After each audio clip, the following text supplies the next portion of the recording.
upon you. Yung po yung mga sa Bible, mapag-aaralan natin next week in much deeper. So, hindi lang ho natin dadaanan. Isa lang po assurance. Kasama mo Holy Spirit, nakatira siya sa iyo.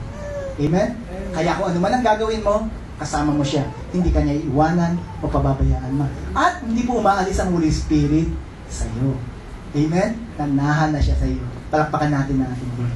And dahil na nananahan sa iyo Holy Spirit, nakikilala mo ang Panginoong Jesus. Amen? Sa pamamagitan ng salita ng Diyos. Kaya hindi natin inaalis dito. Hindi po tayo nagbabasa ng mga ibang libro dito. Binabasa natin dito ay Biblia. At wala na pong ibang libro na higit pa sa salita ng Diyos. Kahit sinabi ng iba pang mga nauna sa atin, hindi natin pakikinggan kung taliwas dito. Ang tawag po doon, mga early fathers. Kahit sinasabi pa na early fathers ito, kung di po sinasabi ng Biblia, pananaw niya lang yun. Hindi po natin gagawin. Haka-hakat, kuro-kuro lang niya yon. Kahit siya po isikat pa nung panahon na yon sa simbahan. O sa pinamumuno niya yung simbahan noon. Ano po? Sa Universal Church, which is the Catholic Church. Kung hindi po nakapaloob dito yun, at mali ang kanyang interpretasyon, hindi po natin gagawin. Amen, Church? Amen. So, knowing Christ, ito pong benefits, tatlo lang, kapatid. Knowing Christ produces eternal life. Sabi natin eternal life. John 17:3, and this is the way to have eternal life. How? To know you. Amen? To know you, the only true God, and Jesus Christ. To know the only true God, and Jesus Christ, the one you sent to earth. So, to know Christ, ano result? It produces eternal life. Saan ba nagsisimula, Pastor Ripe, ang eternal life? But before we continue that, yung Amplified, tingnan mo natin yung Amplified version. New Living Translation 10. Kasi, and this is eternal life. It means to know, perceive, recognize, become acquainted with, and understand you, the only true and real God, and likewise to know Him, Jesus as the Christ, the Anointed One, the Messiah, whom you have sent. That's the reason why the Gospel of John was written, for them to know and believe that Jesus is the Messiah, your Savior. So eternal life is a gift. It is a gift to us through Christ. You will not have eternal life without Christ. Amen? Si Kristo po. Kaya nga po sa lugar na ito, we acknowledge the heart of worship, the Lord Jesus Christ, amen, as our Lord. Kaya meron tayong eternal life. Kung walang eternal life, kung walang si Kristo, walang eternal life. May life eternal. Kasi lahat po ng nilalak sa mundong ito may life eternal, na dinaskas ko na last week. Ibig sabihin na ikaw ay mabubuhay lahat. Wala pong temporaryo na mabubuhay dito. Mamamatay ka sa iyong physical, mabubuhay kang muli. Kaya nga po, ginawa ni Kristo, binigay ng solusyon yung magandang buhay pagkatapos ng buhay na ito. Ang maganda, yung buhay mo rito, eternal life na. Kasi nandito na sa iyo si Kristo, may eternal life ka na. Eternal life means, ito po, eternal life, praise God, ayan, should all that matters to us. Amen? When we say eternal, eternal means more than 80 years, right? Si Daddy, 80 plus. 83. So, sobra na siya. More than million years. More than billion years. More than zillion years. Yung palang kala ko gigazillion, gazillion ho pala yun. More than gazillion years. Ibig sabihin wala pong bilang ito. Ito na lang pong kung nababasa sa internet, hinanap ko yan. Yung ano ba yung word na? Lagay ko pa, gigazillion. Aba, tinama po ako na internet, gazillion pala. Amen? Gazillion years. Ibig sabihin nun, so, yun ang eternal. Ibig sabihin nun, binilang pa rin po, pero lagpas pa dyan. Yun ang ating pinofocus ngayon. As we know Christ, higit pa ho dito. It should all that matters to us. Kaya kung pinag-uusapan natin dito is very crucial. Hindi lang 80 years ng buhay mo. Pang walang hanggan. Amen? And eternal life is having the Lord Jesus Christ in your life. To have Him in your life. John 3:36. The one who believes in the Son has what? Eternal. So anong gagawin mo? Tanggapin si Jesus bilang Panginoon tagapagligtas. Whosoever believes in Him shall not perish but have eternal life. John 3:16. The one who believes in the Son has what? Eternal life. The one who rejects the Son will not see life, but God's wrath remains on him. So, we used to be, unbeliever. We don't believe in Christ. So the wrath of God is upon us. That's why Christ died on the cross. Para yung wrath ni God sa kasalanan, He loves sinner, but sin, yun pong galit ng Lord, napunta kayo sa Panginoong Hesus lahat, at sino maniniwala sa tinapos ng Panginoong Hesus sa krus ng Kalbaryo, ay meron pong buhay na walang hanggan. He received eternal life. He has eternal life. And if you don't receive it, there's a wrath. Amen? There's a punishment. At hindi mo sisihin ng Diyos doon sa bagay na yun. Gumawa na nga ho siya ng paraan para hindi tayo mapunta ron. Amen? Kasi hindi mo kayang bayaran ng kasalanan mo. Walang sino po sa atin ang kaya magbayad ng kasalanan. Gumawa na lang siya ng isang magbabayad. Yun ang Panginoong Hesus. Ang tatanggapin mo na lang, yung binayaran niya, tanggapin mo na lang yung kanyang paggawa doon. Ikaw ngayon meron ng kaligtasan. So eternal life is having the Lord Jesus in your life. If you have the Lord Jesus in your life, you have eternal life. Yung gazillion years, nagpas pa ron. Safe ka. Amen? Safe ka doon. Hindi ka mabubolt out. Amen? Praise God? Amen. 1 John 5:11 and 12. We are reviewing. Napakahalaga po ito pinag-usapan natin. Review po ito. The testimony is this. God has given us eternal life. And that the source of it is in His Son. And this life has its source in His Son. Wala na po ibang source. You want eternal life? You want more than gazillion years? It's in Christ. Si Kristo lang po. Hindi yung mabuting gawa mo, hindi pwedeng ticket. Sabi po ng Biblia, basahan lang yan sa paningin ng Diyos. Mabait ka? Hindi mabait ka lang. Basahan lang din po. Dahil ang pamantayan ng Diyos yung kabaitan niya. At nakapantay lang po sa kabaitan na yon ay ang Panginoong Hesus. Sa tinapos niya, kaya binayaran niya lahat yung kasamaan natin. Dahil binayaran niya, malinis tayo, ang gagawin mo lang, tanggapin siya sa buhay natin. Whoever has the Son has this what? Life. Whoever does not have the Son of God does not have life. Very clear. Sino ang dapat nating tinanggap? Si Kristo at yung tinapos niya sa krus ng Kalbaryo. Amen? Are you with me, church? Amen. Amen. So, Pastor, wala palang kahirap-hirap. Totoo naman po. Ba't pinaghihirapan mo? Tanggapin mo siya. Hindi ko sasabing, ay, di magpapakasama ako, tapos tatanggapin mo po siya. Hindi po pwede yun. Amen? Dahil lahat po nang tumanggap kay Kristo, binabago niya. So, you are imperfect person, hindi po papayag ang Diyos na maging imperfect ka. Pin-perfect ka ng perfect God. Amen? Yung kinanta ni Ate Aubrey kanina. Palakpakan po natin ng ating Lord. Amen? So, hindi po ito nagiging susi ang pinag-uusapan. Si Kristo lang pala ang susi. Hindi gagawin ko na lahat, tsaka kakahuhingi ng tawad. Hindi po yun. Lahat po na tumanggap sa Panginoong Jesus nagbabago. Nagmamanifest sa kanila. We know that the Son of God, 1 John 5:20, Good News Bible, we know that the Son of God has come and has given us understanding so that we know the true God. We live in union with the true God. In union with His Son, Jesus Christ. This is the true God, and this is what? Eternal life. So you want eternal life? Know Christ more. As you know Him. Amen? Ang first step nito, knowing Christ more, starts in salvation. Sabihin natin salvation. Salvation that will continue to grow as you abide in Him. That's why Peter says in 2 Peter 3:18, but continue to grow. Amen? You receive the salvation. That's why yung mga saved na nandito ngayon will continue to know Christ more. Will continue to know Christ more. And then you will have a much bigger learning. Ligtas pala ako. Dahil alam niyo po unang tinitirang Satanas, kung nakikinig kayo ngayon, ang unang tinitirang Satanas, yung kaligtasan mo. Sabi niya, hindi ka ligtas. Hindi ka pupunta ng langit. Makasalanan ka. Kaya nga pag kinikilala natin si Lord ngayon, wala ka ng pag-asa. Di ba narinig malimit natin yan? Diyan ka tinitirang Satanas. Kung kilala mo si Kristo, magiging sure ka sa iyong salvation, sa iyong eternity. Amen? At ang Diyos po, hindi nang babawi ng kaligtasan. Amen? Pag niligtas ka niya, ligtas ka niya. And as you know Him, amen, hindi ka maloloko ni Satanas. And you will live a good and godly life for Him. Not because may inutos niya yun. Ngayon, na-experience ko kasi kilala ko na si Kristo. Susunod ako sa Kanya. Amen? Palakpakan natin ng Lord. Amen? Amen. Para mahina po yan, para sa magandang ginagawa ni Kristo sa atin. Ang maganda nga ho, dahil kinikilala natin siya, sure na tayo sa salvation natin, hindi ka nalolokan sa Satanas, He will set you free. Knowing Christ will set you free. And this is the way to have eternal life. To know you, the only true God, and Jesus Christ, the one you sent on the cross. John 8:31 and 32. Amen. Sabi rito, so Jesus said to those Jews who had believed in Him, if you abide in my words, meaning, from the Amplified, hold fast to my teaching and live in accordance with them, you are truly my what? May mga disciples po ba si Lord dito? Eh, sabi dito, and you will know the truth, and the truth will set you free.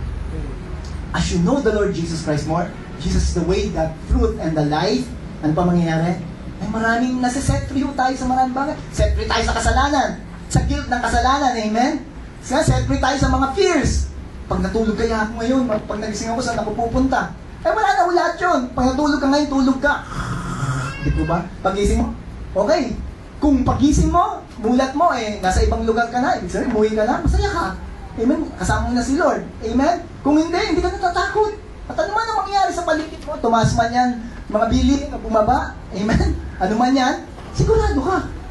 May sure ka na Diyos na tutulong sa'yo. The truth set you free. Kasi kilala mo yung Diyos mo. Kilala niyo po ba yung Diyos ninyo? Kaya nga po patuloy natin na kinikilala. Yung fear, wala na po yan sa atin. Amen? Hindi ko nasabing hindi tayo natatakot minsan. Pero yung pagdating ng takot na yun, hindi na nanatili, hindi namumugad.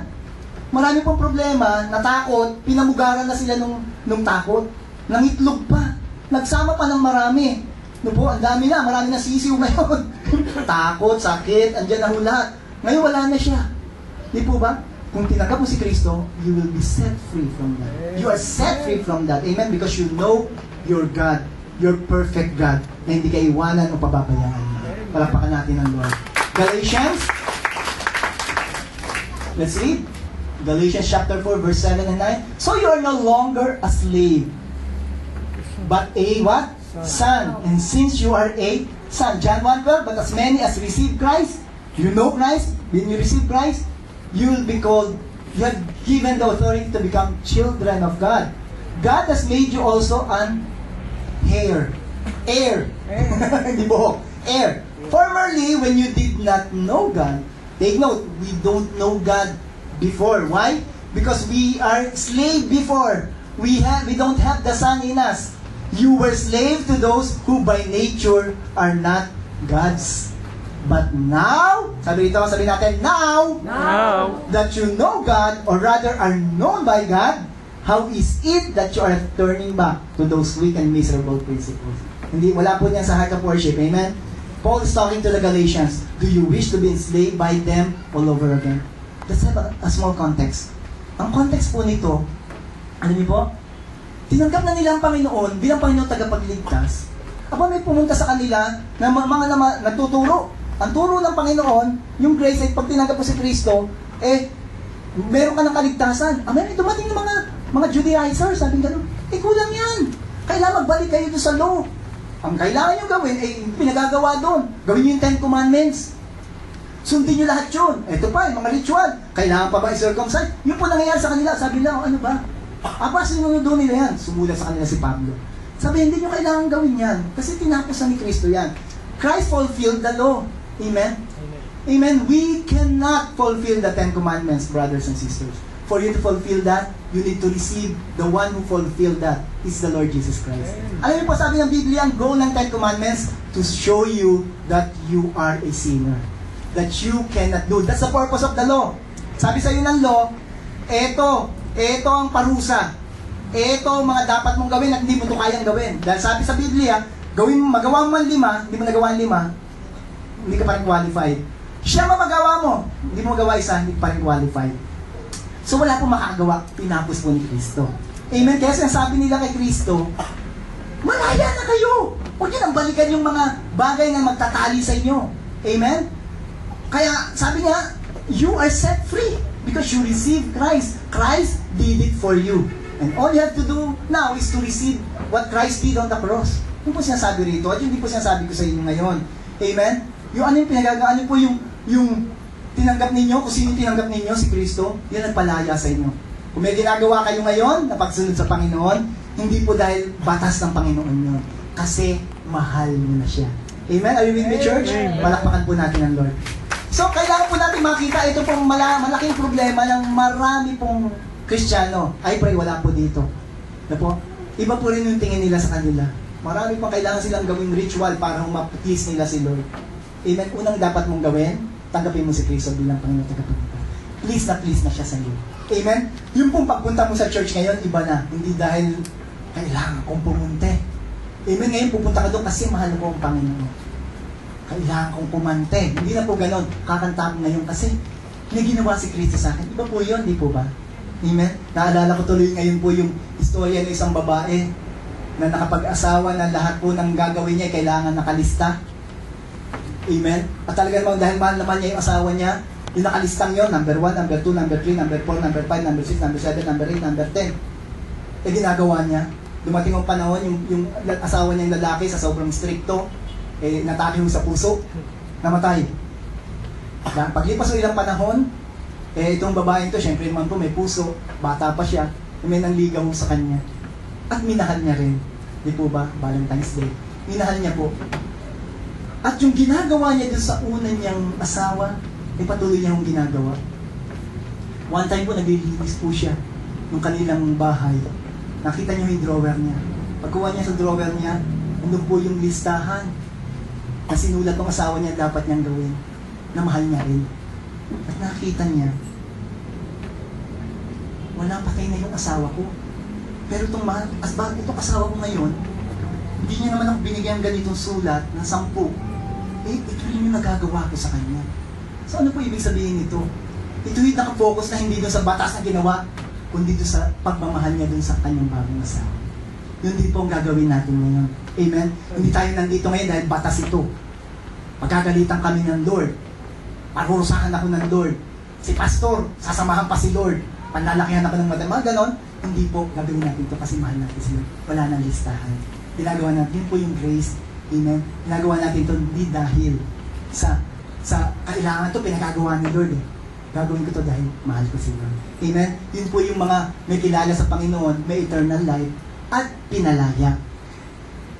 Tuloy na ho natin itong kwentong ito. Ano po yan? Dalawa pong birds. Amen? Isa pong ano ito? Chicken. Maya. Chicken. Ano po ito? Eagle. Eagle and chicken. May dalawa po ako ditong side of the story. Basahin ko po sa inyo, pwede? Basahin ko na lang po para hindi na ano. By William H. Murray. A baby eagle became orphaned when something happened to his parents. He glided down to the ground from his nest but was not yet able to fly. A man picked him up. The man took him to a farmer and said, "This is a special kind of barnyard chicken that will grow up big." Sabi niya ganun. The farmer said, "Don't look like no barnyard chicken to me." Sabi ho nung nakapulot, "Oh yes, it is. You will be glad to own it." So the farmer took the baby eagle and placed it with his chicken. The baby eagle learned to imitate the chickens. He could scratch the ground to grab and to grab the worms and worm too. He grew up thinking he was a chicken. Then one day, an eagle flew over the barnyard. The eagle looked up and wondered, "What kind of animal is that? How graceful, powerful, and free it is." Then he asked another chicken, "What is that?" Tinanong niya yung chicken. The chicken replied, "Oh, that is an eagle. E-A-G-L-E. Ako na lang nagdagdag nun. "But don't worry yourself about that. You will never be able to fly like that." The end of the story. Sino po yung ganung gusto ng story? Taas nga po pala. Next story. By Amir Kalia. One day, a young eagle fell off the nest and was picked up by a farmer. The farmer was kind enough to bring the small bird to his barnyard so that it doesn't perish. The young eagle found a good home with the chicken and grew up believing he is a chicken. So he grew up believing he is a chicken. Ano po siya? Eagle. He waited for the farmer to bring food. He quacked when the chicken laid an egg, and he enjoyed running around and sitting in a hole in the ground on sunny days. Life was good and comfortable, and the eagle's widest adventure was to run under the fence with his friends so that cliff where they looked on the mountains and wondered what lied on their other side. One day he was with his fellow chicken, picked seeds off the ground when a shadow covered the sky above him. So meron daw pong lumilipad doon na shadow. He lifted his gaze and was mesmerized by the sight of a beautiful eagle cruising the sky. Unlike other chicken that he saw trying to fly. Alam niyo pa yung manok. Ganun po lumipad, di ba? Ito, kita niya talaga nag-glide. continue the story. This